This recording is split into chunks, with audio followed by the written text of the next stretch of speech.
The Battle of Trois-Rivieres. The battle location. The British and the Continental Army encountered each other at the town of Trois-Rivieres, Quebec, on June 8, 1776. The British Army. The British had Generals Simon Fraser and Guy Clerton to lead their troops into battle. Their numbers on land were small, of only 1,000, but they had 25 additional ships upriver with a lot more troops. The Continental Army. The Americans had to rely on General William Thompson to lead their troops across the rivers du Lac and to against the powerful British Army. The colonists had 2,000 troops against the British's 1,000 ground troops. The primary goal of this battle. The Americans wanted to stop a British advance up the St. Lawrence Valley, but the British had reinforcements. As a result, the colonists learned that even though they had enough strength in numbers, they would not be able to match the British skill in their current state. A silent boat ride. The colonists ride boats to the town of Trois-Rivieres in silence.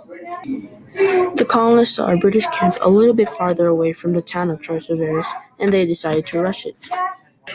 The British, alerted of the colonists' presence, formed lines in front of the town. Alerted of the colonists' presence, the British also called the 25 additional ships from upriver to the port of Trois-Rivieres.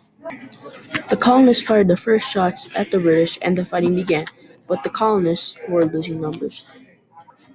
With a lot of their numbers lost, the colonists retreated to the forest for cover and a good vantage point to shoot at the advancing enemy.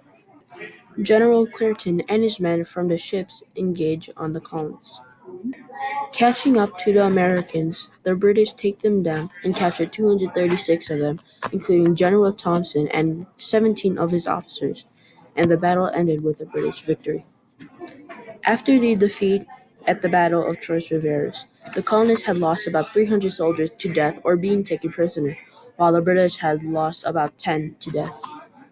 The impact on this war was that all American troops in Canada retreated to America and the British took control of some parts of Canada. As a result of this defeat, the colonists learned that even though the Americans had the strength in numbers, they could not match the skill and the power of the British Army.